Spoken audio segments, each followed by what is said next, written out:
Generalization with no exceptions, which is that all members of the Tang Dynasty court have something to lose. Even the gamblers who dropped their salaries into the Kino lotteries, even the apostate monks who misplaced their devotion to Confucius, even the debauchees who left their reputations with the prostitutes, and even the eunuchs who forfeited their testicles at birth. All tongues have something to get rid of. Men have their lives, and that is why they become soldiers. Women, we have our virginities, and that is why we become concubines. I was born with even more than that.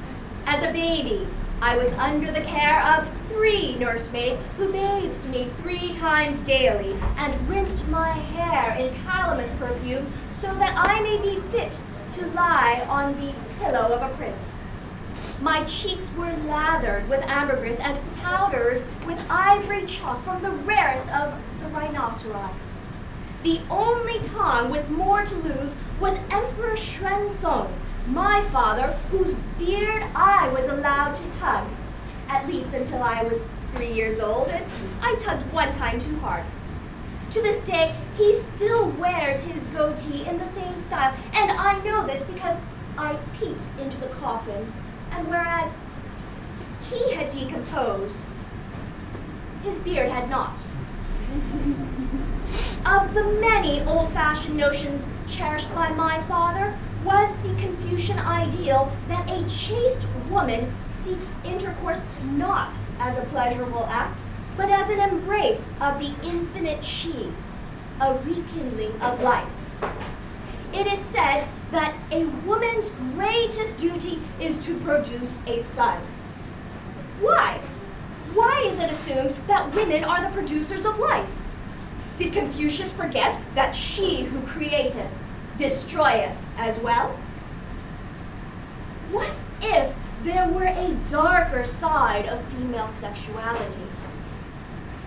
Perhaps Confucius never thought of it. What if what he called lust is really bloodlust? I have heard it said that swords owe their popularity to their striking resemblance to penises. But I believe this logic is backwards.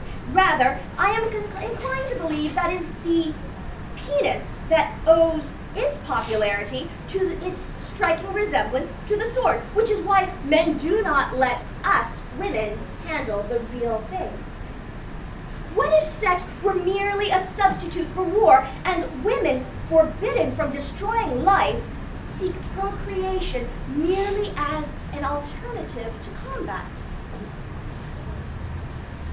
My teenage years were a time of prosperity. The Forbidden Palace bristled with exotic colors, scents, and sounds, as if the Tang were not rich enough before the Silk Road, which literally began at my doorstep and carried itself through Byzantium. It had furnished us with riches like horses, precious metals, and, most precious of all, fantastic stories. Foreign cultures were invading. So were foreign armies. These were lavish feasts of plenty, and plenty of battles too. But by my 18th birthday, we had more to lose than ever before, and my father, for some reason, seemed hell-bent on losing it. Why else would he give An Lushan control over half his army? The emperor, who had never studied Roman history, was the only one who seemed surprised when An Lushan marched on our capital, Chang'an. I have no idea how my father ever held on to his throne for 43 years. Now, there were battles coming, and I would be damned if I were to miss out on them.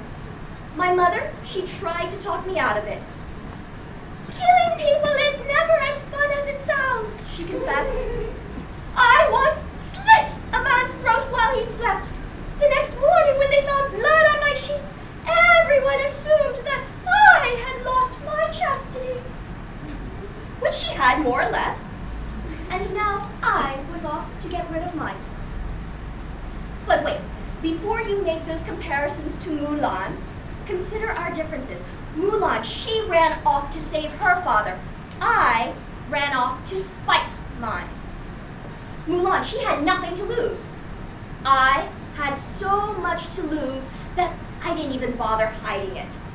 And so I rode off to volunteer for General Zhang Xun's army, making no secret at all of my gender. And the horse rollicked so obstreperously that my breast just jostled up and down and my hair shimmered like a train of jet black shooting stars.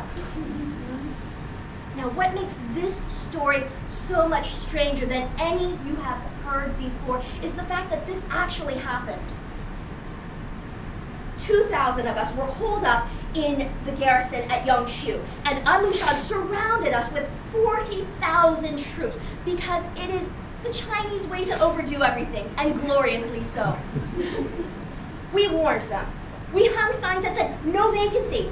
But those obstinate rebels, they tried to climb the fortress anyway, and we had no choice but to douse them with oil. Now, I had never been allowed to play with fire as a child. I wasn't allowed to light the candles or anywhere be near flames. So it seemed awfully strange that now I had permission and was even encouraged to set people on fire. They burned more quickly. They made a bit more noise, and they smelled like sewage, frankly. I proceeded to the general's tent, and I lit some lavender-scented candles. That night, I was bleeding before I had even fought a single battle. Do you know what it is like to lose your chastity to a general? I cannot say that I do either, because losing one's virginity is not quite the same. When it was over, General Zhang Zun looked away. "This is not honorable," he sighed. "But we are all going to die anyway, so we might as well have fun tonight." Sure, the general's body was attractive, but what truly interested me was his weapons, and I had an idea just how to use them. "If you want to have some fun tonight," I whispered in his ear, "why don't we attack? You know that is the last thing they expect." Does craziness run in my family? The answer is yes, a resounding yes. My mother once tried to overthrow the king, and my great-grandmother, Wu Zetian, she tried to seize control of the entire continent. And what is weird is that these harebrained schemes the women in my family had, they actually worked. Wu Zetian invented her own dynasty, and then she ruled for 15 years. That maniac, she consolidated all of China underneath her rule, and then she invaded Tibet, and then she annexed Korea, and then she still somehow found time to knit. She knit these hanfu for all her grandchildren, which is why my father would always wear these pleated robes of silk, even when the sun was so hot that the eggs would fry before the chickens could even lay them. It was several minutes before General Zhang Zun turned to me and said, "Of all the ways to die, that would be the bravest." And so we lay atop the covers and cooked up a plan to ride out when the sun sank beneath the hills. The insurgents were supposed to be the ones attacking us, but to say that we caught them off guard would be an understatement because they had not even bothered posting guards. We galloped off, swords and spears raised heavenward in the most phallic display of weaponry you will ever see. We slaughtered 20,000 rebels while losing only 500 of our own men and 0 of our women. The way I see it, I left my chastity on the battlefield, not in the bedroom. I was not sure whether to love or to hate this general. So I did both, because multitasking runs in my family. With the rebellion snuffed out, I had more to lose now than when it had started. I was just one incestuous marriage away from inheriting my own kingdom. I had to get out. I had to before I lost that one thing that truly ever mattered to me. My mind. And so I headed west, because all the other directions led to water.